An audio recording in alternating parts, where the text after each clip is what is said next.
All right, if it's Tuesday and you hear that funky music, that could mean only one thing. And what is that thing, Deanna? It is time for comic book school. Woo! Woo! We've got a pretty wild show for you tonight. And I will tell you that thanks to you, Deanna, we are getting a whole bunch of new types of guests, people that we've never would have had access to. So we're super excited that you're on the team. You are, again, co-hosting for the beloved Mike Fasolo, who is out due to family reasons and because he's doing money-making things, writing for the screen.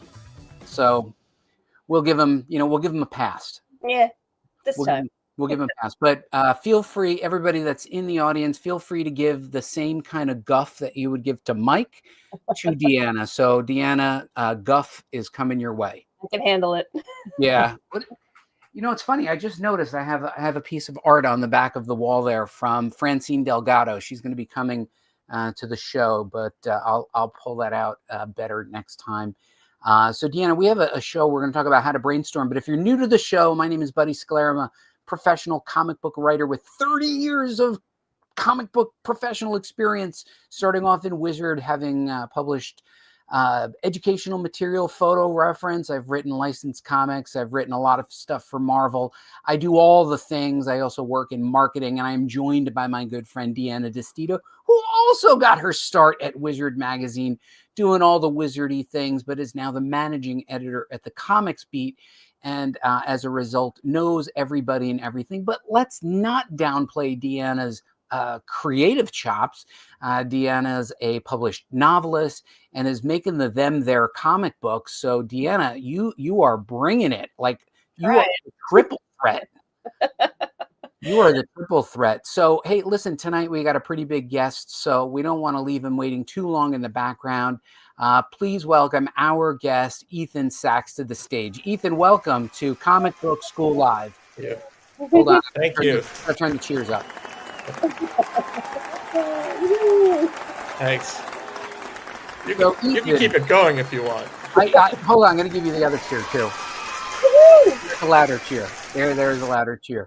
I'm glad that Ethan is not shy. Ethan in the back. I was like, thank goodness this guy is cool. We had a phone call last night, and I was immediately like struck by how cool Ethan is. And I'm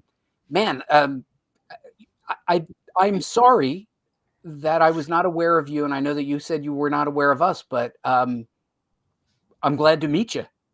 Yeah, I mean, I definitely know who you two are, and I have a Wizard connection as well. Although I was there much later and towards like an the hour, end right? You were there for like an hour.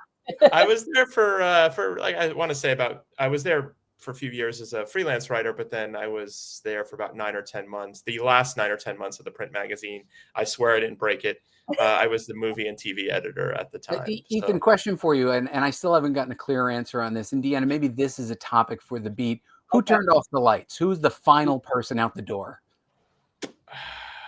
I mean, that is a good question. I think Carlos was there. Maybe at the end there was for a short while there was like a iPad magazine. Oh, come on. Yeah. So I think technically. Oh, and I forgot I was going to wear a Wizard shirt. What do you have on? X-Men tonight, Deanna? Gambit and Rogue, my fave. Gambit and Rogue. And what do you got? What are you representing there with Ethan? What do you got? With the hat, I have my Star Wars Celebration Japan hat. Oh, wait, hold on. Let me go big. Let me go big for this because it seems like you got a cool thing here. Oh, wow. Ooh, that's cool. Yeah, that beats us. All right, go ahead. Let me see your shirt without. Go ahead. What do you got? Gambit and Rogue. Gambit and Rogue, and I am boring with my thermal shirt because it's just really cold in my office. I'm not wearing a shirt, so that's way more than I needed to know. But you know what I do need to know is everything about writing. Ethan, I'm gonna take it through a couple of things. Ethan is on the socials, on Instagram and on Blue Sky. I think you're very active on Blue Sky. Probably best known for his Old Man Hawkeye, his Star Wars comics. We'll talk a little bit about his A Haunted Girl self-published comic, which when you hear the backstory to it, you will also be like, I need to read this because I need to read this. And literally coming out tomorrow night, Predator Badlands. So pretty excited for you on the eve of your comic book hitting the stands. There you go. It's on a loop. I'm going to pull something. Sometimes you hit it, sometimes you don't. On my shoulder. So I actually had have to put this up there. Trigger warning: certain conversation, image may be disturbing some viewers. All art and images, TM and C respective owners. Okay, tonight we'll be talking about how to brainstorm. We're going to be generating in real time, just like we have done in the previous shows, because you guys demand it, and we'll be contributing 5 tips for brainstorming. So Ethan, Deanna is in charge of the comments. She will read them in many different accents, in many different ways. She decides what goes up there, and if somebody has a great idea or suggestion, she will bring it up. You can take said suggestion and incorporate it, or you can toss it aside if you'd like. You are in charge, but at the end, we must come up with 5 actionable tips for the people who are watching the show who are interested in the craft and business of making comics. Are we all good, everybody? Indeed. Yes. All right. Give me a hell yeah. Hell yeah. Hell yeah. Hell yeah. All right. That's good. I like that. Okay. So where do ideas come from? Harlan Ellison famously answered Schenectady. That's the thing. And I think part of being a professional writer, and all 3 of us are professional writers, we've written in different mediums all. One does not simply come up with ideas. Right? You don't just come up with an idea. I've always believed that ideas are always there. It's just a matter of opportunity and requirements. But what about you? Deanna, I'm going to start with you because you're my partner in crime here tonight, and then we're going to go to Ethan. Where do ideas come from? So, I mean, for me, I tend to when I write my creative stuff, I tend to lean toward the horror thriller stuff.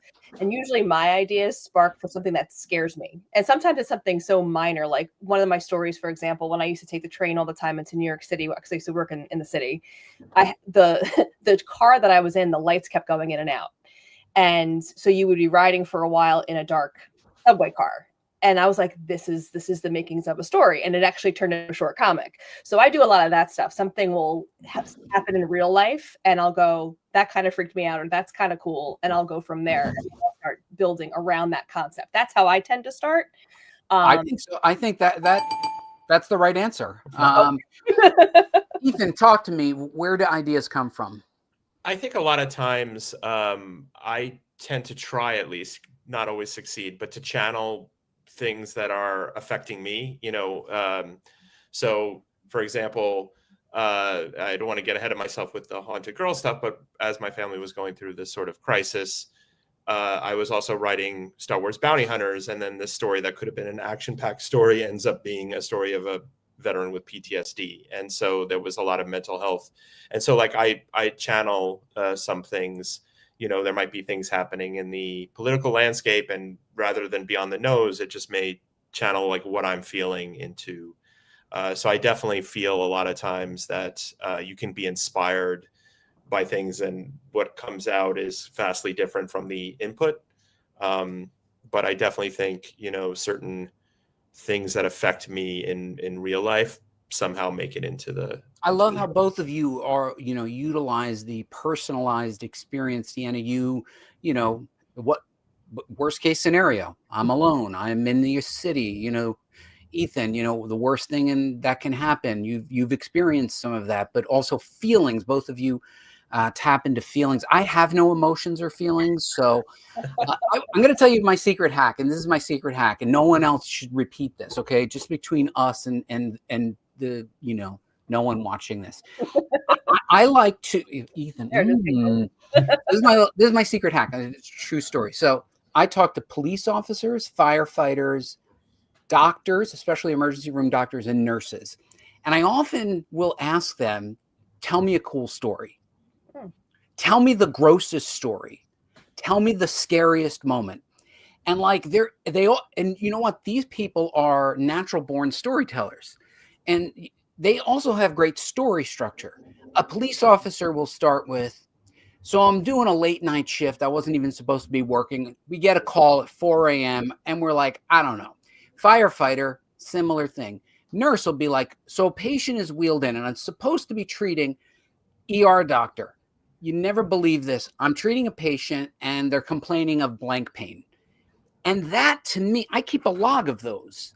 And I have a OneNote thing of like the key points of that story, not the exacts, but to me, I'm like, we combine A with B, and that's where I go. That's where stories come from. Stories come from real life. And I think all three of us, stories come from real life. Yeah? Sure. Yeah. For sure. Definitely. Right. I'm glad we're all in agreement. Good night, everybody. That's been our pitch. Oh, all right. So, Ethan, you must have had to come up with a metric ton of stories. I think you said you've written over 44 Star Wars related issues. Is that right? More than that, 42 for bounty hunters, and then I would say so more than 44. Yeah, I mean, I can't add once I get past the counting my fingers and toes. So it was unbelievable. It's unbelievable. Go to the Marvel website and just type in Ethan Sachs, and it just keeps going. Yeah, probably somewhere in the neighborhood of 75 Star Wars stories, maybe. If I had to guess, maybe more. Deanna, could you come up with 75 Star Wars stories? Not Star Wars, no. Okay. All right. Well, I also solved the mystery tonight, Deanna, of why I'm not getting any more work for Marvel, because Ethan's getting all the work for Marvel. There it is. Ethan has replaced me as the guy that gets the randomest of random projects and runs with it. So, Ethan, when I was a younger, more vibrant, handsomer man like you, I would do often like the random project and do my best with it. By the way, I've read some of these issues. You're a really good writer.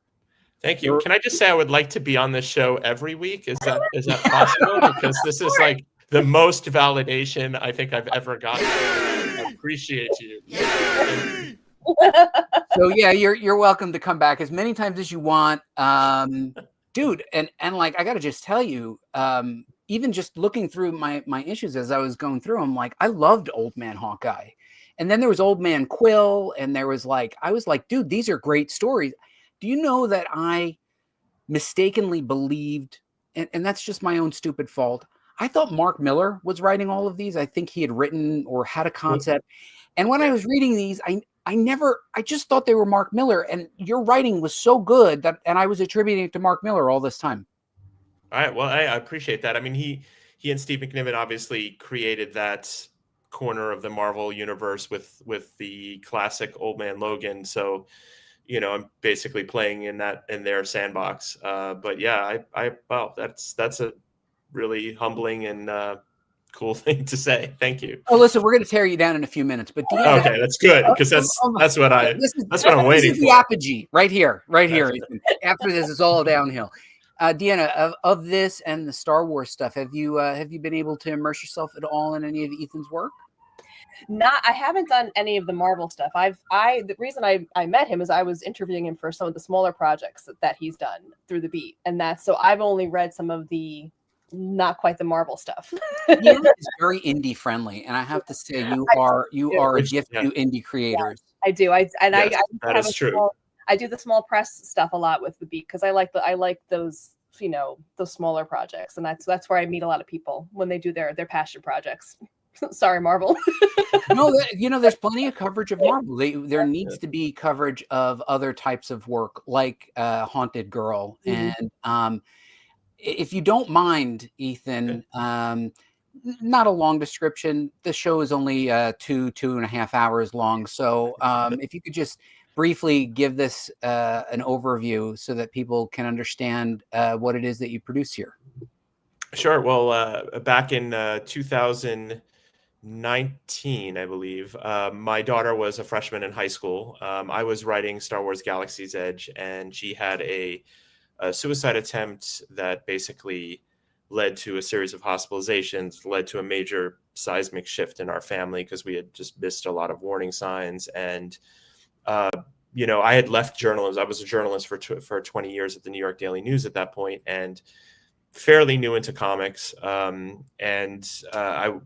basically, because you're a freelance writer, you can kind of work from everywhere. So I was in the hospital cafeteria for the entire duration, between visiting hours and just working. And I wrote in my reporter's notebook just one line which was the fate of all life rests with a girl who doesn't know if she wants to live. And I was like, I want to tell this story to try to inspire my daughter to keep living and to seek help and all this kind of stuff. And it took us so long. And I teamed up with an artist that I had worked with on my very first story, which original page from that is next to the clock behind me.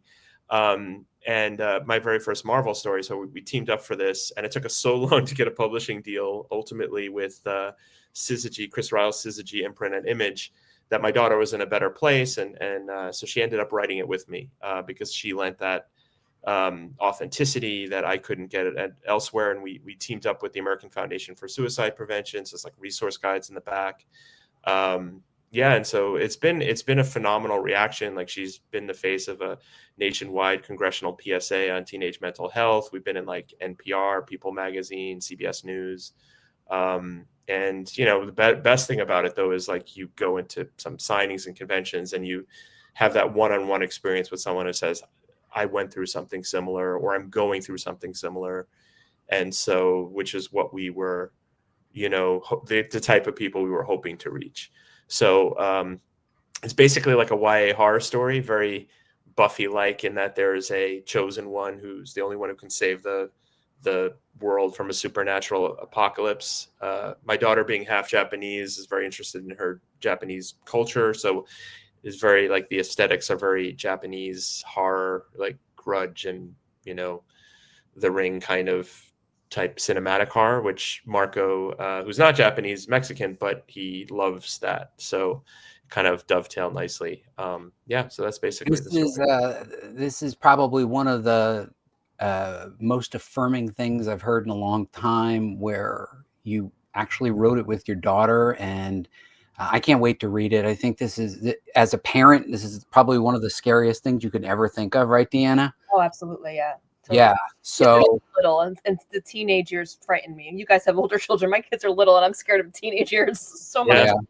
So all of this to show that, Ethan, your range of writing is enormous, and enormously talented. And with that, I bring to the stage also our good friend Mike Fasolo, who is enormously.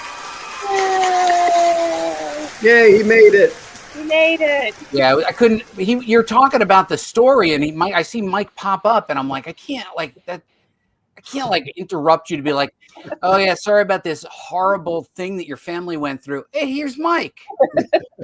But you know, it's like in a horror movie, you need the comic relief, you know, to puncture the intensity, and so like you have the positivity and the you know. Or sometimes you need even more horror. You know what's weird? You guys can see it in the and I don't know if you can see it, but to the left, we're live streaming in vertical as well.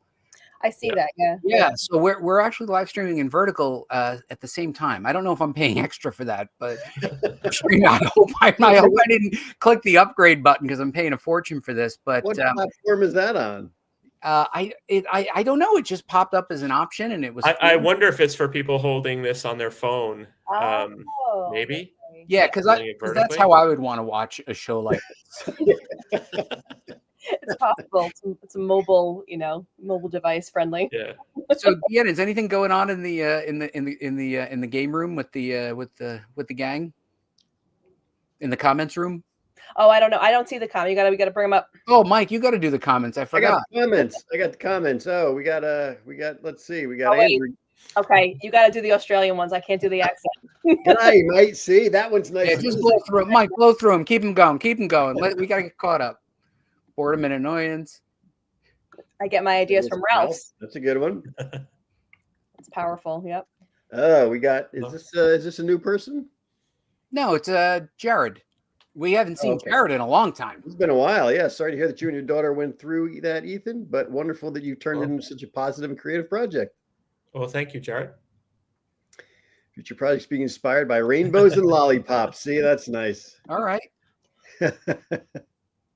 Wow. Oh, okay. He's telling us 2 streams going at the same time. Nice. Double the views. Yeah. All right, Mike. So tonight we're going to be doing 5 tips for brainstorming. You arrived just in time. We'll be doing the live writing like we talk about. In the end, we will have 5 tips. Those tips will come from all 4 of us and from our audience, and we will publish them at the end. And by the way, a little tip off, all of this stuff will be available in Patreon, where people can contribute after the show as well. So I'll give you information about that. So tonight we will be setting up a connect. Mike, give me take 2. And action. There it is. Okay, tonight we'll be talking about character plus scenario, and that comes to an idea. And tonight we brainstorm in hell because Ethan, I'm starting you off easy and easing you into difficult. Now, the purpose of this is to give Ethan 4 characters that under no circumstances could I possibly write a story. So Ethan, as you'll find out, my tremendous ego leads the show. So I just go, what could I not write? And then I figure, let me give it to Ethan to see if you, and you can take audience input, you can take input from Deanna, you can take input from Fasolo, but in the end, it's your decision, okay? Okay. All right. And then we're going to come up with tips. So Mike and Deanna, turn on those former journalist brains, because we're going to have to log these tips, because I'm ready. I'm running the slides. Okay. So we're going to do character and scenario. First character that you're going to be working with tonight, Ethan, is Animal Man. Grant Morrison did brilliant things with it. And then later, Jeff Lemire did a thing with it. I don't know. I don't know. And other people have given it a shot. I've always thought of this character as a C-list character that got a blessing from Grant Morrison's unusual talent and imagination. But here's your scenario. Your scenario, as your editor, I pick you up and say, Ethan, we're looking to do something with Animal Man and post-apocalyptic. I know you do post-apocalyptic. Ethan, what do you got? All right. Well, I mean, definitely one of my core issues, I guess, is climate change. I've done reporting on it back in the day, and also a book called Climate Crisis Chronicles, which for AWA Studios, which was nonfiction. So I immediately, my mind would be drawn to, 20, 30, 40 years from now, an old man, Animal Man. That's okay. Old man Animal Man is just basically, there's like mass extinctions and him both losing power because of that connection to the, to the animal, not the green. My God, the red, I guess, was it the red? I can't remember. Red was Lemire's, where he went into the red, and it was. Yeah. So basically trying to save what's left, and, but also weakening as more and more of the planet dies off. I know it's kind of bleak, but maybe we. Well, I get post-apocalyptic. I kind of you kind of like, oh, where were the rainbows and lollipops? Show, where was the rainbows and lollipops? Yeah, like that. Yeah, and then he finds a stash of rainbow and lollipops. There you go. All right, so the audience has the audience thrown in anything, or Mike and Deanna, do you have anything to add to Ethan's list before Ethan finalizes what his final answer is? I got nothing. I mean, post-apocalyptic, finding that cause is always the best way to start a story like that. So with I think climate change is a really good starting point, because something has to shift the Earth to go in that direction, and nothing better than a dying planet. Let's drill down. I've accepted your idea here.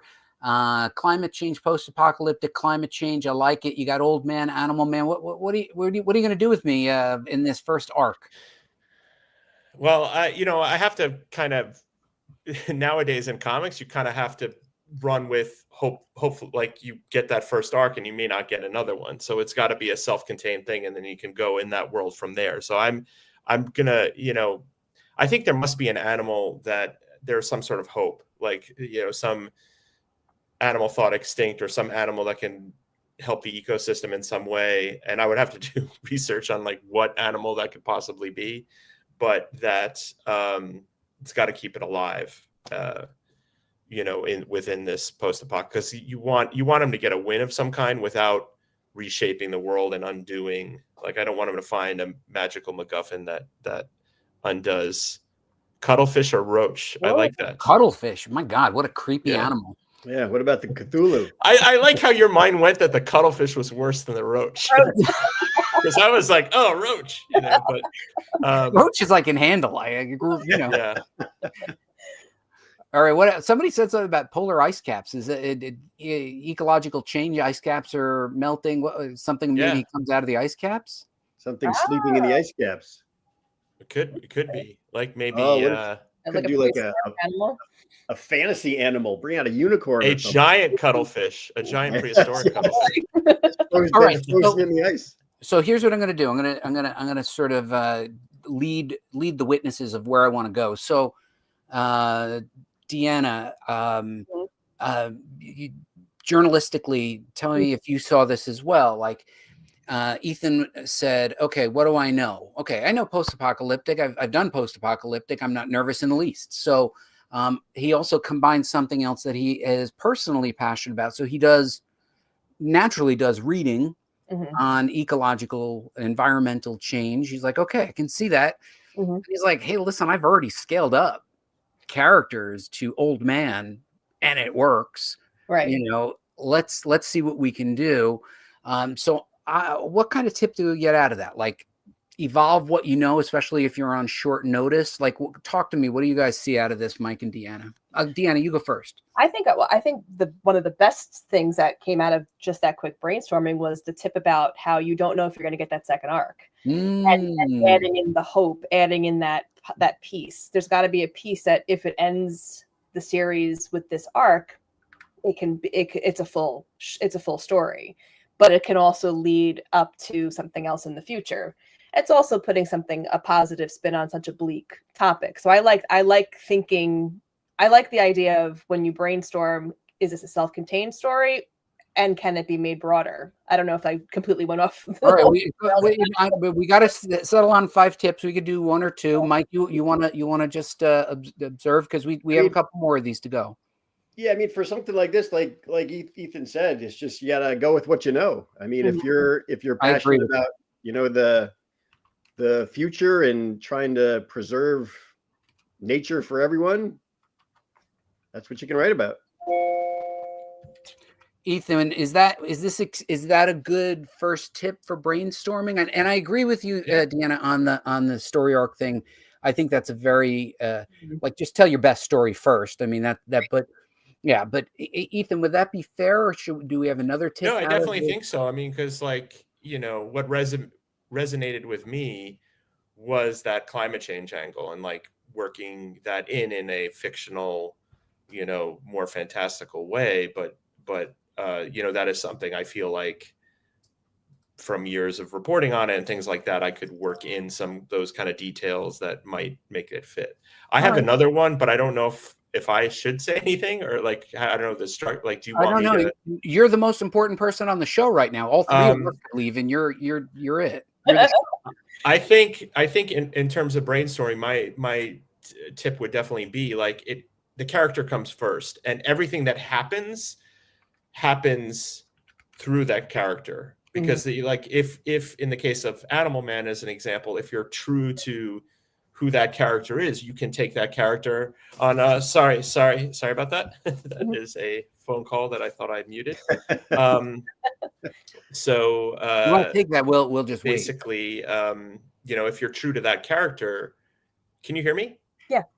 We were just joking around. Okay, I've lost. You can't hear us. But anyway, if you can hear me, I'm just going to say that, that basically, if you're true to that character, people will follow that character into whatever fantastical situations you take it. And that's why Spider-Man is so legendary over so long, because, people like, Peter Parker is always in over his head when but finds a way or really keeps trying. And so you can throw him in outer space, you can throw him in hell in a mystical storyline, and people will follow because, if you're true to that character, I think. I like that. All right, good. That's 2. I can hear you guys again. 2 down. We got 2 down. Okay. So we're going to go 2 down. I'm going to go back to the slides, and I'm learning a new trick where I don't have to flip through every slide. All right, here we go. All right, so here we are. I love how these comments come in as like almost non sequitur sometimes. I love it. Water bears don't stand a change. There. Nope, can't. Chance. Damn it, he can't. Oh, by the way, we Hey. read all typos, Ethan. It's a rule. Typo has to be read as written. Gotcha. Because we have to assume that was their intent. Yep. Okay. So we've gotten past post-apocalyptic. I'm going to give you the Command D challenge. This is one of the ones we talked about. Yep. What if is definitely the thing. What if Command D and spy thriller? Oh. And I told you it's going to get harder. That is getting harder. All right.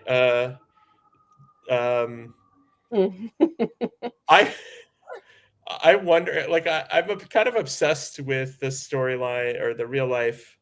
The Japanese soldier who was on this remote island and didn't know World War II ended until like it was like in the 60s, and was still like doing these like guerrilla raids and stuff. So I kind of wonder if Kamandi like found a bunker and like there's somehow there was, I don't know, like a spy preserved somehow. I don't know how in the bunker, maybe suspended animation, and or like maybe even better yet, two rivals from whether the Cold War or something, and they're sort of unearthed into that landscape. All right, I'm going with it. What is the what is this was harder? It's hard. It's hard, but this is Ethan. Listen, Ethan and I talked about this. When I was writing Richie Rich, I literally got, here are the prompts, the Richie Rich prompts. It was Richie Rich plus pirates, Richie Rich plus Loch Ness Monster, Richie Rich plus superheroes.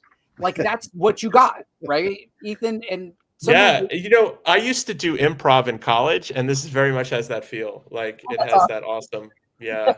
All right, Deanna, Fasolo, you got any help for Ethan or anybody throwing him a lifeline? Because I got to tell you, I couldn't think of a thing that I could do, and I don't even know you, and it's kind of a mean episode to put you on. I feel a little bit bad. Like I'm like, God, I should have done this with somebody I know a long time. Ethan, you're being a good sport. I would have logged off already. But any help for Ethan? I'm staying for the snacks. Loaded up the green room. Promise snacks. I have a question. So going back to our tip list, and this kind of ties in. So now we said lead with their character, but something like this, where it's almost the vibe of the story might almost be more important. How do you the genre, like the feel, like if you're going to, especially for something like a spy thriller or like a crime noir kind of a thing, right? That's a feeling. There's an atmosphere to that. Does that become more important than the character in something like this? I don't think for something like this, I think it could, because if I was going to do this, I would do something on the comedy realm. Like I would take Kamandi because he doesn't fit in with modern society. And I would make, they hire him to do some ridiculous spy thing, but he has no idea how to work in the modern world. So it's him just kind of, like a Mr. Bean kind of bumbling through trying to be a spy. So I would take that. I like where you're going, Mike, and Ethan, you don't have to agree, because in the end there's going to be the tips. I'm with Mike and Deanna. Lean into the genre. Right? Like lean into it. He's disguised as a tabby to infiltrate the Tiger Kingdom. Like lean into it. I kind of like that. Yeah. So let me just type this out. Lean into the genre.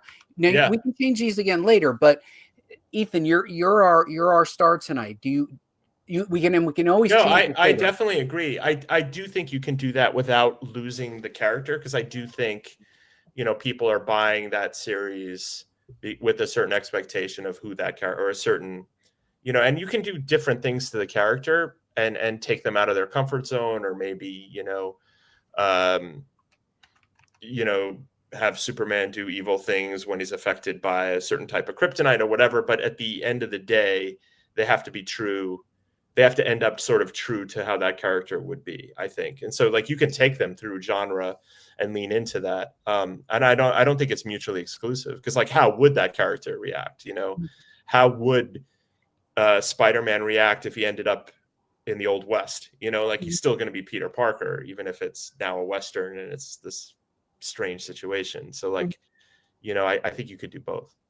I think And you should do both too. I think you should do both. I'm actually going to pull something up really quick. I'm going to pull up the comments first, real quick, guys, because I saw a couple good ones come in. Oh, secret. What's the secret? My go-to is, what's the worst thing that could happen at this point in the story? Okay. Worst isn't like the worst thing to happen to the character, like the most painful, or worst as in what's the thing that I'm gonna try to get past my editor. How do I get this past Garib? Right, that being me. I do want to call out real quick, and I'm gonna pull it up in the slides right now because you mentioned. Oops. There you go. Probably one of the great mashups. What's the story behind this, Ethan? Because you were presented with a crazy mashup. Oh yes. Well, it was someone at Dynamite very early in my comic career reached out and they were like, do you like the band Kiss? And I said, yeah, I'm a big fan. And then they said, would you like to write a series like Kiss Zombies? I was like, oh, sure. Like, and they're like, that's all we got. That's all we got. Come with a paycheck, yes. So what was not much of a paycheck, I gotta say. But anyway, that was not the point. So this was so it was like, okay, what?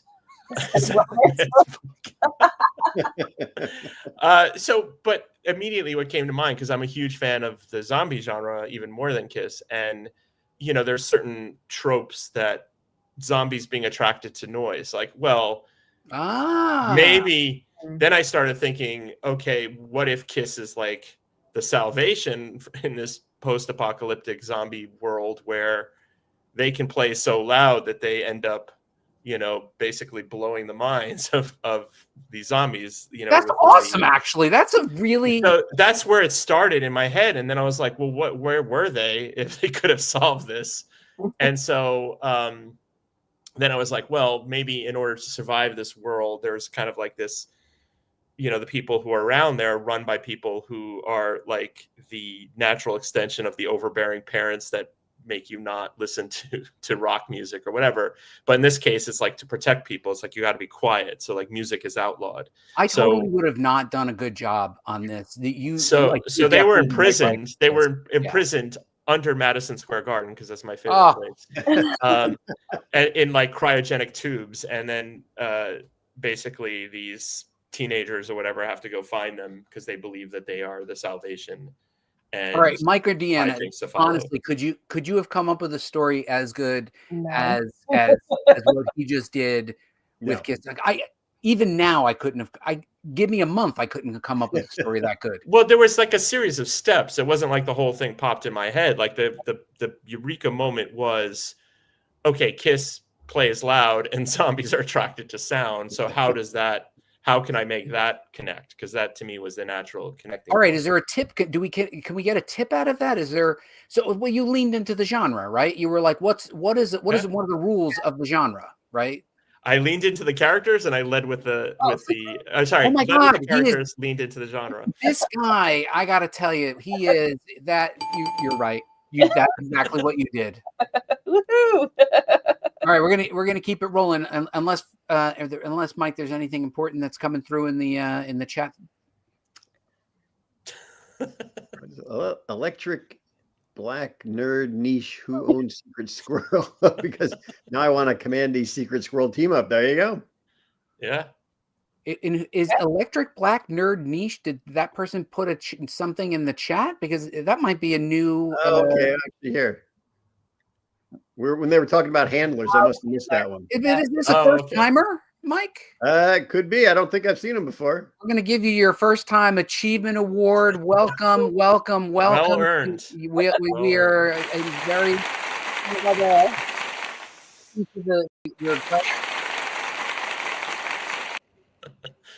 Okay. Oh, he's a second timer. So I guess second timer. Oh. Okay. Take it away.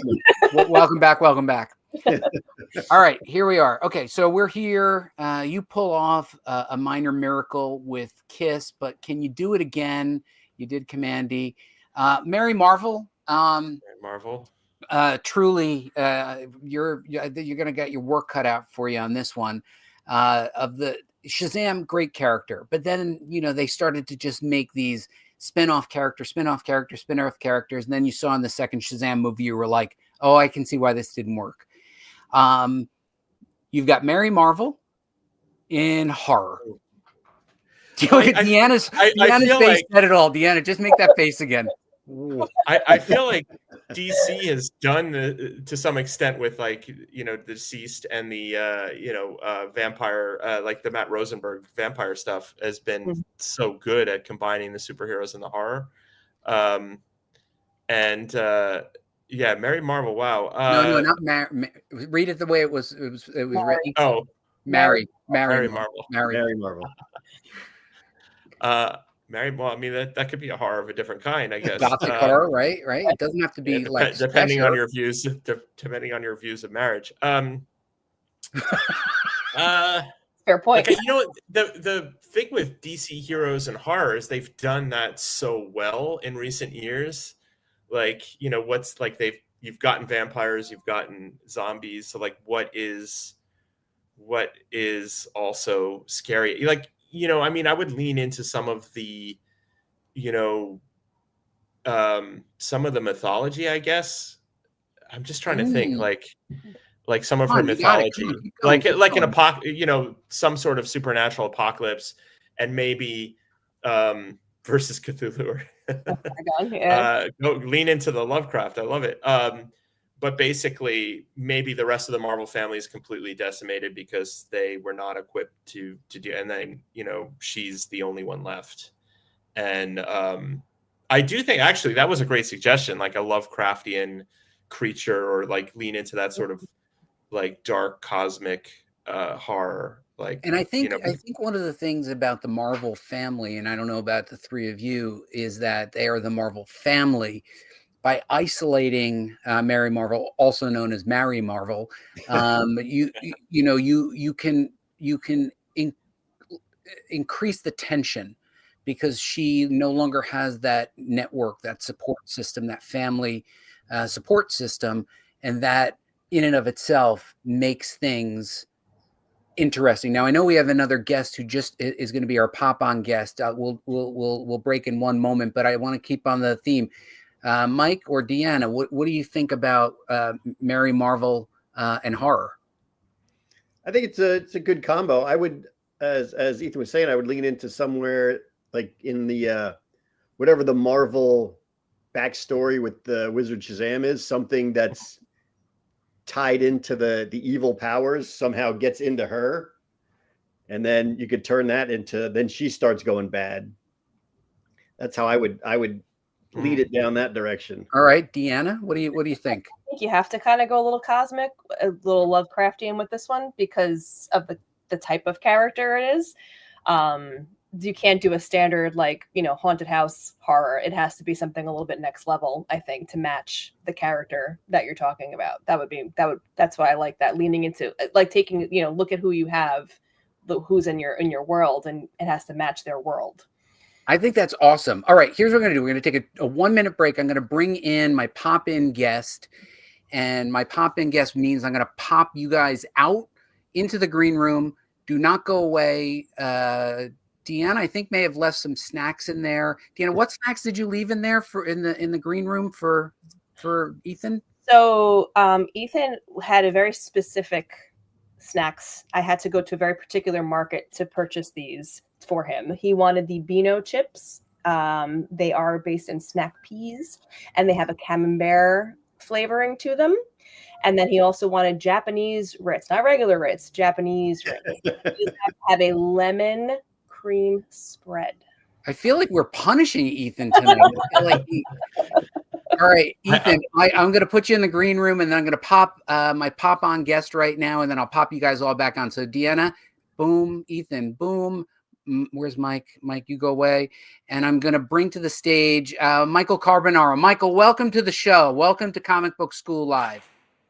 Hi, everybody. Good day. All right, hold on. My applause button didn't work. Let me try the applause one more time. Lord, give us leave. Hey, so for everybody that does not know Michael Carbonaro, he is an extremely well-known comic book dealer of rare and fine comic books, but also runs shows. He has invited Comic Book School to come to his show at the Big Apple Comic-Con. Michael, why don't you tell them a little bit about the show, because we'll be there with our cameras, and we want people to come and see us too. And we both wore yellow too. So. Thank you very much, Comic Book School, and all the folks out there. The show is a week from this Saturday. It's literally the 30th anniversary of Big Apple Convention, started in a church basement, built to the hotels and motels in New York City. And now we're at the New Yorker Hotel on 34th Street and 8th Avenue, across from Madison Square Garden. It's Saturday, November 22nd. It's the best date I've had as a promoter. It's right before the holiday season, right before Thanksgiving, the start of the great Christmas and the holiday fun in New York City. It's the Big Apple Convention, and we've got a bunch of fun guests at the show. Well, hold on here. Yep, I was waiting for that. You can't do it without the applause. Thank you. Anyway, Michael, we will see you at the show. Who are your headliner guests, just so people know? Okay, we've got Brian Pulido, the writer of Lady Death and Evil Ernie and many more. Larry Lieber, who is Stan Lee's brother, who's 90 plus, and he's still writing books and comic books and other things. And we're doing an honorary special award to Jim Steranko, one of the great artists who's made my life better by his art and his amazing graphics. And we also have, last but not least, Greedo from the Star Wars movies. He'll be there. Well, we have a Star Wars writer right here. Hold on, I'll just put him on. This is one of the writers. Oh, he's eating in the green room. Right. He's actually a little applause, please. A little applause. Yeah, right. Come on, keep it coming, folks. He's one of the Star Wars comic book writers. So there you go. So anyway, listen, Michael, thank you so much. I'm gonna put him back in the green room so he can eat. Anyway, Michael, thank you so much for coming on, and thank you for inviting Comic Book School to join you there. We look forward to seeing you in New York in what's the date on that again, Michael? November 22nd, a week from this Saturday. Rock on. Thank you so much. We will see you again on that date. Thanks again, Mike, for coming on. We'll see you soon. Super, everybody. See you then. Peace. Bye-bye. All right. Everybody is doing well. And I'm glad, Ethan, you were enjoying the snacks. How did Deanna do tonight? How'd I do? Did very, very well. I have to say, this combination of Ritz and lemon cream, you wouldn't think that those two flavors go together, and they don't particularly, but there is like a lot of cascading flavors happening in my mouth right now. And I kind of feel like I'm going on a spirit quest and taking you all with me as I hallucinate and we're various Doors lyrics made whole. Provided will help you get through the last of the thing. So you Starburst candies. Yeah, there's been a lot of really good food in there. I don't know how you got that food, but anyway, what's your final on your Merry Marvel Horror Story? Where are you going with this, Ethan? So I like the combination of ideas, and also like the possession angle that Mike brought to the cosmic horror that Deanna and I and one of the people listening sort of were leaning towards. Especially because Mary, as she's known to her friends, has this reputation of being this sort of goody two-shoes character. So I like, to this day, one of the scariest movies of all time to me is still The Exorcist, and that loss of control. And so you combine those two things, I think, her losing control, her being a threat to others, maybe the other Marvel family members being taken out by this, and her having to overcome this and eventually, defeat this cosmic power that is tied to our powers, I think are, I think that could be a good story.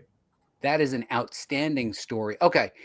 We are going to add to, or do we want to add to a tip? Did we learn anything in this one? Because I feel like we did maybe extract the learning from this particular one. Ethan, any tip that you learned from the Merry Marvel exercise? I think maybe I think it's different than 2, but I do think that you can find material. You could find a story worth telling in just about any character. Like you can find a way in, and you can find a story that is captivating from just about any character. All right, turn that into like you don't have, it doesn't have to all be Batman or Spider-Man stories. Like there are stories to be told, from those C-listers and D-listers, with all respect to Mary Marvel. Like I do feel like you can tell captivating stories with the last characters you'd expect. I don't know if that's a tip though. Or yeah, I don't think that's a tip. I mean, it's your job. I mean, and that's, you do it well. I mean, you found 75. Mike, he's written over 75 issues of Star Wars related material. That's a lot. That is a lot of, like, I can find a story, that if there's no tip. Like that. That's a good tip. That's a good one. Yeah. Characters aren't confined to their genre. That's a really good tip, actually. Can we use that one, Ethan? Would you accept Sure. that one from the audience? I would accept that one. I think it actually merges 2 and 3 quite well. Mm-hmm. Sure. To their what? To their genre. Okay, so you did a little bit of genre busting. Mm-hmm. And we give Michael Giff the credit where credit is due on that one, right? Yep. Yeah. No, that was Matthew. Oh, that was Matthew. There's brothers in here, Ethan. Yeah. Matthew and Michael. And they don't like each other either. I'm seeing a lot of Matthews right now from the lemon cream hallucinations. Very trippy lemon cream. All right, we got one more, and then we're gonna go. Then we're gonna do your job. I feel like I pull that one back up. I feel like he's a guy smoking a cigarette. I feel like that's one of my. I feel like that's one of my editors on a burner phone right now. Do your job. Do your job. Ethan, what are you doing on this show? You got a deadline.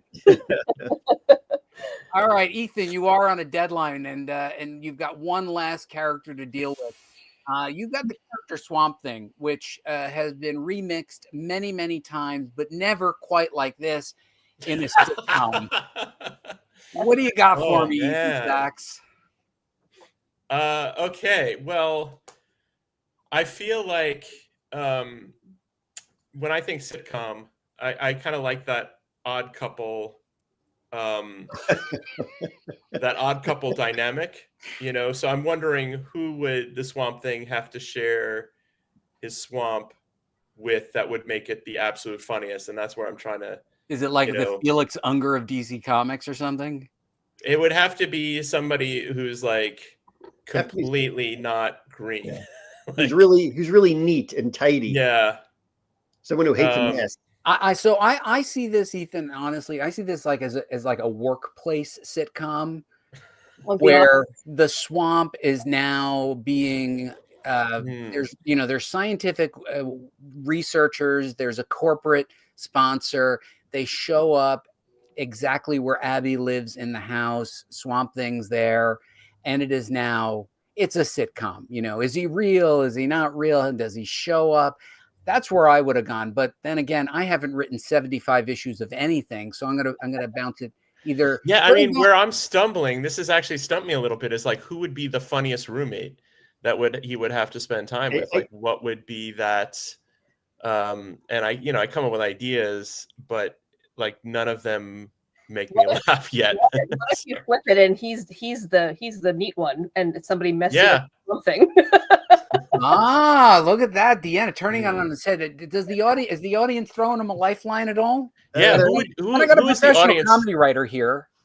I mean, John Constantine to me is funny no matter what. I haven't written much DC in my time.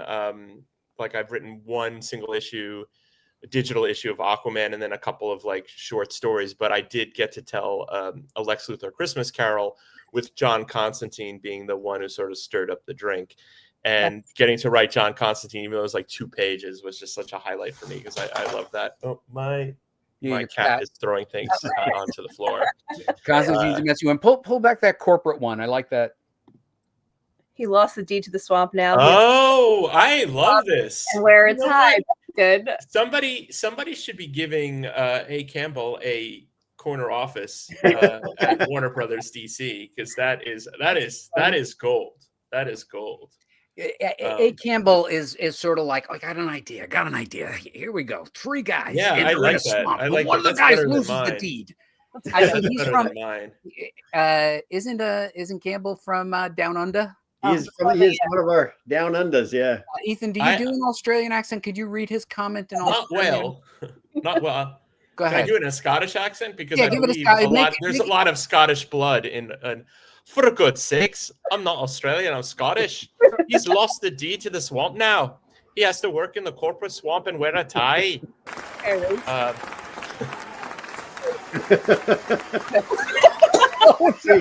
He only gets an oh no.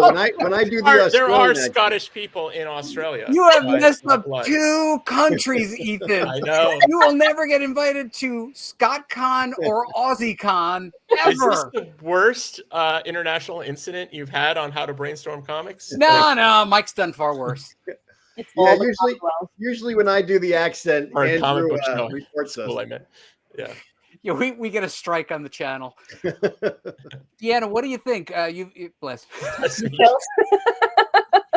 right, Deanna, you've been saving up here. Give it to us. I need some help. I haven't thought of something funny enough. I think.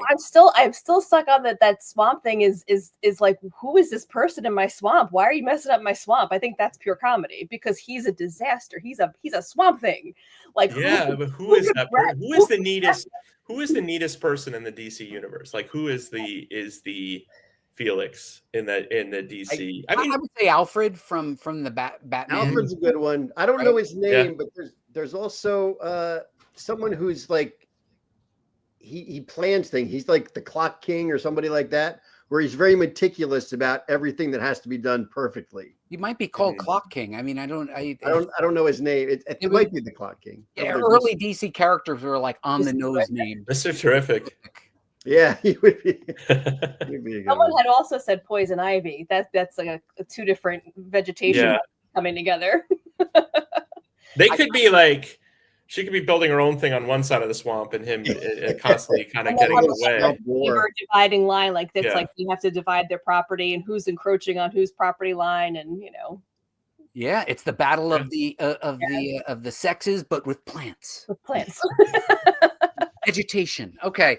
This is a tough one. It was a tough one. It's a tough one. I think sitcom, that's good though. Yeah.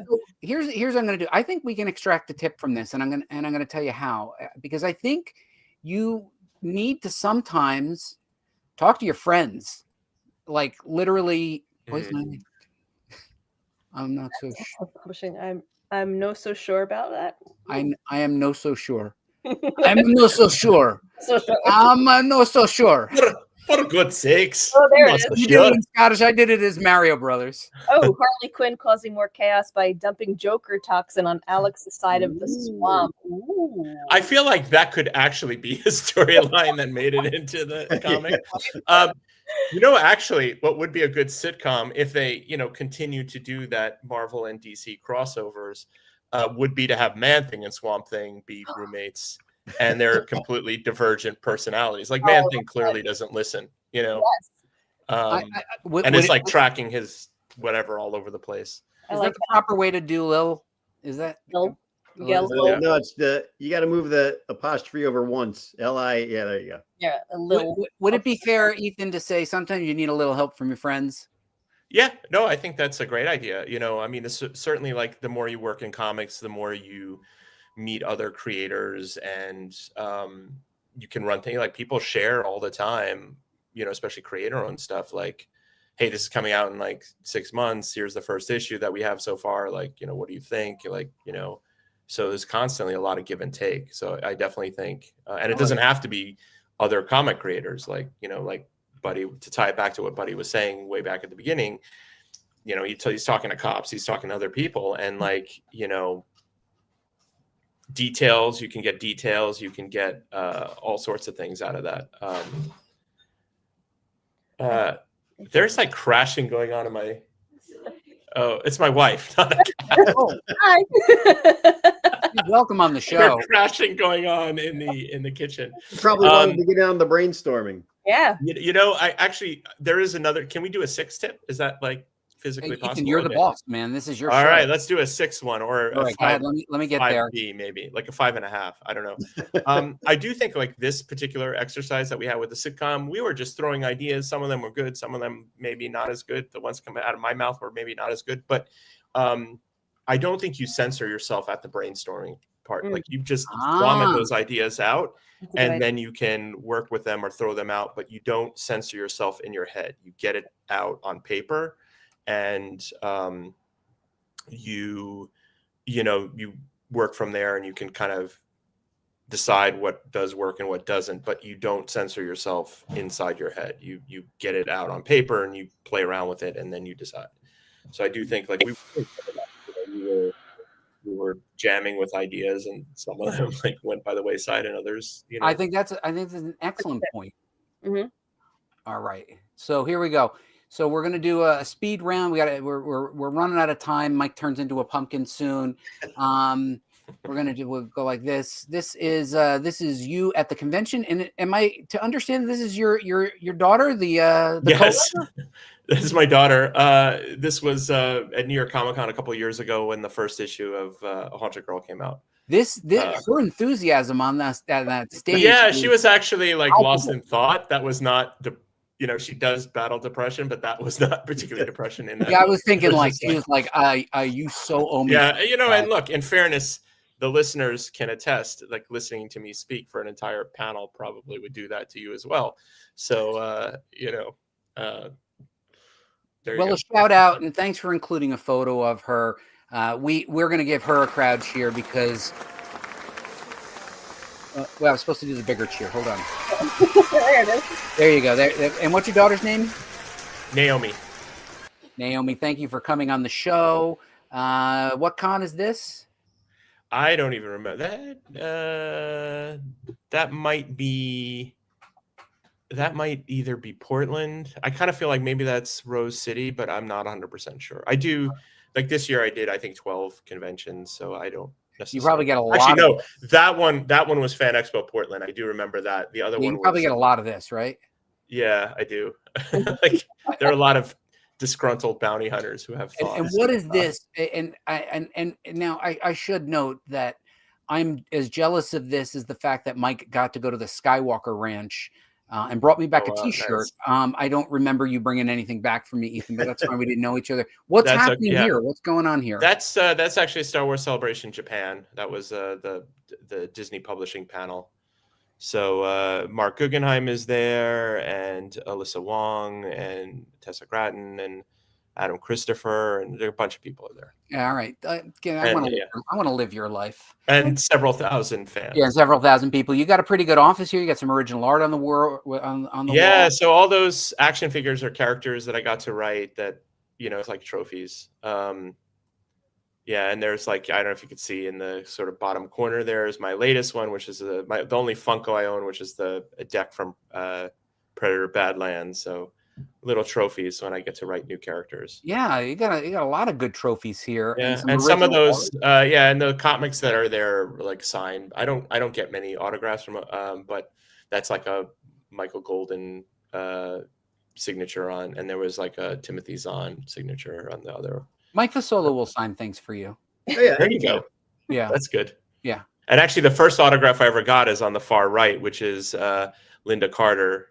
I was 4 years old. Yeah, I was 4 years old. It says, "To Ethan, love always, Linda Carter." I don't even believe that because I always have Linda Carter. So there you go. Linda Carter has a similar photo of you on her desk. You guys did swapsies, right? All right. But it says cease and desist. Well played, young man. All right, what do you got here on your shelves? That is to my left of where I'm sitting now. Is just like my reference books. I don't have an encyclopedic memory for all especially Star Wars. Like everything is canon, so you got to get those details right. So I have, just the reference books that I lean into because I do think that's important. And this is all a tax write-off, right? Yeah. It is. Well, I love you. No, I do use them. I actually do use them. Yeah, you don't have to justify to me. I'm not the government. I don't care if you use them or not. I'm just saying. Not your tax guy. Yeah, I mean, you're talking to the wrong guy. I'm just envious of your shelf. All right, what do we got here? Oh, okay. This is the one part of the show where I kick these other guys off, and then we ask you one piece of advice that you wish you had received earlier in your career, and then I'll prompt you. You pause, and then you say it. You got about a minute, less than a minute, because Mike has a short attention span for editing. And then we edit it into a clip. Okay. So I'm gonna put Deanna. It's got to be less than a minute. Okay, I'm gonna speak fast. You don't have to make it as long as you want, under an hour. Okay. All right. That's quite the range. It's quite the range. Okay. And I'll ask you, but then I'm going to remove myself. And then repeat the question. Just repeat the question. I'm going to say what you say. What's one piece of advice I wish I had received earlier in my career? Just like that. Okay. Okay. What's one piece of advice I wish I received earlier in my career? There is more than one path to get to where you want to go. And there are going to be some times when you have something you think is wonderful, you submit it, it's a no, you don't get any publisher biting, and you just keep going because maybe the next thing that you work on will be what gets you published. And I will tell a quick story that is actually about journalism. When I was fresh out of college, I was going to teach English in Japan in 1994 to 95. I'd been a student journalist. It was really important to me. I submitted some columns for a contest to Rolling Stone magazine, which I was a big reader of. Long story short, I didn't win the contest, but an editor tried to get a hold of me to write a cover story for Rolling Stone magazine. But because I was in Japan, this is before cell phones, before ready access to email, I missed out. They assigned it to someone else, and I was crushed. I thought that was my big break, and I would never get another chance. And then, within like a year and a half, I was at the New York Daily News, and my career went a different direction. But again, there is no one path. And so that is something, don't get hung up on the setbacks and the no's, because you can find another path.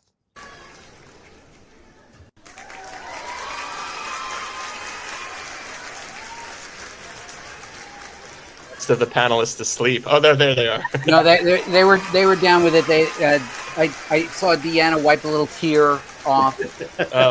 I thought you were going to say wipe a little bit of Ritz lemon cream, but I know no one else is eating that. No, it's just you, my friend, just you. Now we're gonna hold on. Let me see if I have anything else. So Ethan, Great advice. It is very good advice. It's true. Great advice. Thank you. That's great. Yeah, very good.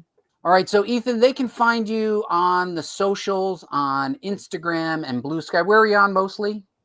Probably Blue Sky more than anything else, but yeah, Instagram sometimes. So. And tomorrow they should go to the comic shops and buy Predator Badlands, which is also in the movie theaters apparently. Yes. So this is the official prequel. We actually worked with director Dan Trachtenberg and the producers, and so this ties in. It was a really cool experience to make it. Elvin Ching is the artist, just an amazing future superstar, a winner of a Marvel contest. That's sort of how he came to be. And if you are anywhere near on this planet, if you are anywhere near the Montclair, New Jersey area, I will be doing a signing at East Side Mags from 4 p.m. to 7 p.m. Oh, I live right by that. That's my comic shop. That's awesome. Oh, well, same high voice when we talked about it. There's a 3-hour period. Would love to see you. When is that? When are you doing this? Tomorrow, Wednesday, from 4 to 7. 4 to 7. My goodness, that's my comic shop. That must be pretty special because Deanna actually considered leaving the house, which that's pretty rare, right? Deanna, everything's a haunted house for you. You're like, like force is keeping her inside the house. So they can find you at East Side. Oh, look at the Ritz. East Side Mags. And the first 10 people in will get to eat will not have to eat a Ritz lemon cream. Everyone else does. That is awesome. So, Ethan, thank you so much for joining us. It was a pleasure to have you. We're going to put you in the green room. In the event that we need you, we may pull you back in. You're welcome to snack all you want. Any final words on our final tips? Oh, let's pull it up real quick because you kind of had something to do with this. So we're going to have you read off the tips, Ethan, and maybe give it a little bit of flair. Let's pull this up real quick. All right. Go with what you know as a start. Lead with the character. Lean into the genre. Characters are not confined to their genre. Get a little help from your friends. And do not censor yourself during brainstorm. Brainstorm. Me. Very theatrical Love it. and greatly appreciated. Thank you so much, Ethan. We hope you do come back to the show to see us again. It was a pleasure meeting Love you, that. and thanks for being a good sport with brainstorming tonight. Yeah, Wizard alum power is activated. All right, we'll see you. Hey, how crazy was that? We came up with another wizardite who, but he was totally Mike. He was you were at the beginning. He was at the end, like the alpha and the omega. Really? When were you a wizard? I was there. Well, I did a few years of freelance writing, and then I was the TV and movie editor for, I want to say, the last 10 months of the print magazine's existence. So, obviously, Literally, I was the not alpha enough and the to omega, carry Mike. it. Yeah. Right? I was there early on. Mm-hmm. Yeah. Were you there on Schoolhouse Road, Mike? I was not, but I came not too long after they moved. I came right after you, and the bathrooms are already dirty. Yeah, they came dirty. Yeah. At 151 Wells Avenue. That's right. All right, I'm gonna put him back in the green room. Guys, awesome show, right? Awesome show. We gave them a lot to work with, and I got to just say, I'm proud of you both. I'm proud of you both for showing up and doing the thing. But we have some stuff to talk about. We have to give the final wrap up. Let me go over here. We had the one piece of advice, Ethan Sachs. Okay. What was the question here? Do you ever have worked at Wizard to get into the comic book industry? It seems like we all have a Wizard connection. It's We very. all have a wizard connection. Everybody's 6 degrees of wizard. You're a pumpkin. Oh, Mike, you're a great pumpkin. I'm the great pumpkin. Yep. You are a great pumpkin. Always been my dream. All right, here we go. So, real quick, Mike still writing. This must be some sort of record. Mike continuing to slog out the words. I haven't read this entry yet. Does anything happen, Mike? Well, you'll have to read it to find out. I'll have to read it to find out. And everybody should be subscribing to Substack at MikeFasolo.com. And Mike, I don't mean to show you up, but Andrew is also writing, and he's writing something that fit right in to my genre. He's writing a fantasy esque, but it's loaded with humor. I've only read the first chapter, but it's already good, Mike. You should feel a little nervous that our audience is this talented. I know. I'm a little worried, but Andrew's stuff is good so far. I've read the second one so far. It's all coming together. Deanna, are you committing? You going to check this out? I'm gonna have to, yeah. Yeah, and read it with his Australian accent. It's actually a little bit. I feel like I owe Andrew because Yeah. I butchered the Australian accent every time I've tried to do it, so I feel like I have to. Hey, Ethan, are you going to read any of these? What? Oh,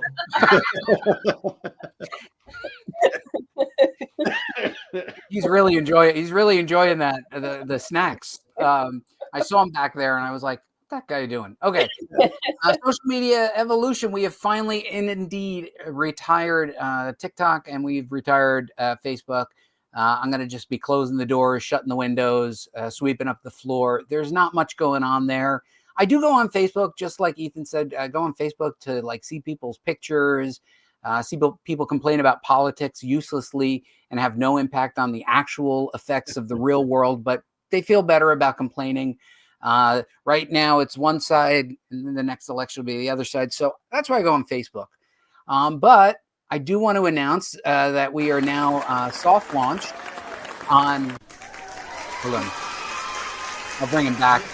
Is he still eating? I'm going to just keep you on, Ethan. We've been talking a lot about these communities, Substack and Patreon. So at the end of every episode now on Patreon, within a couple days, all of these slides become available. So I render them down. Today, I posted behind the scenes of how I make some resin comic books. So I seal comic books in resin Ethan, so you can go to Oh. Patreon. A lot of Patreons are paid right now. I don't have anything to sell, so it'll be free. But really, it's a way for me to share media with people, and I just really like the business model. Are any of you guys on Patreon at this point? I have one, but I haven't updated it in a very, very, very, very long time. It's basically just sitting there. How many varies was that, Deanna? Was that very, very, very, very, Very, that was 5 varies. So that was a pretty long time. Long. That's a millennia. That's Yeah. 5 berries equals 1 No way. millennia. That he did the math on that real quick. That actually takes place in Old Man Hawkeye, I think, right? Old man Deanna.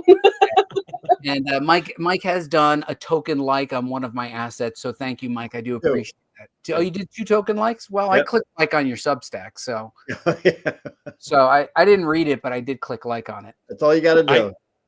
I realized I should have mentioned I have a newsletter that I launched earlier this year on Beehive, which is similar to Made Substack. that up. That is not even a thing. It's a thing, but it's not not a even thing. spelled remotely. Like they're 2 I's. Oh. It's like BHIIV. It's called Sax Appeal, which I'm very proud of. Oh, hold on. Let me see if we can I'm find very proud of, but somebody else came up with the title for me. So, Hold on. I'm looking to see if this is really a thing. it is really a thing. How do you It's 2 spell beehive? I's. How do you spell beehive? I'm gonna put it in the chat, in our super secret chat. Oh, the secret chat. Yeah. I'm looking for this because It's I'm not. 2 I's, as you It's- would yeah, spell hive. BEE. That's how they spell it in Australia. I bet you Andrew could confirm this. Andrew, That's how you spell beehive in Australia. It's no E and 2 I's. All right, hold on. We're gonna just pull this up real quick because Because they have larger bees in Australia to fight spiders. massive Yeah, bugs. little ones. hold on. I'm gonna pull this up. Because you said it. We're gonna prove that you've got a newsletter and that people should check this out. This is your newsletter. Yeah. Yes. Now, should how have. frequently do you say? Oh, looks like you got one June 11th.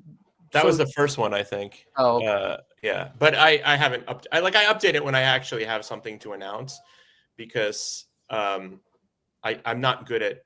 I mean, contrary to the experience that all you have had, I'm not good at filling up air with without having something important to say, as you can testify after the last hour and 15 minutes of listening to. Oh, me. you were an awesome guest. Come Yeah. go on. You're in the sitcom with Swamp Thing. All right. I'll be at Big Apple Comic-Con. Deanna, you're invited to come, but I know how that's going to work out. I'm not going. You're not going. Ethan, maybe you sneak in with me. We'll see if Michael will throw you a free pass, because I think you're local too, right? Are you going to that show? This show, Mike? Ethan? I have a friend's birthday, but I might be able to pop by. I would be up for that. I have mad respect for Big Apple Comic Con. It's been they're awesome. Been around for a long time, and you know, long time. But So, but as a legacy. And speaking of legacy, we do this every Tuesday. We talk about the craft and business of making comics. We bring in rock star guests like Ethan Sachs. We've got professional writers like Mike Fasolo and Deanna Destito, and me, Buddy Scalera. Join us here next Tuesday, as every Tuesday, 8 p.m. Eastern Standard Time. And whatever you do, keep making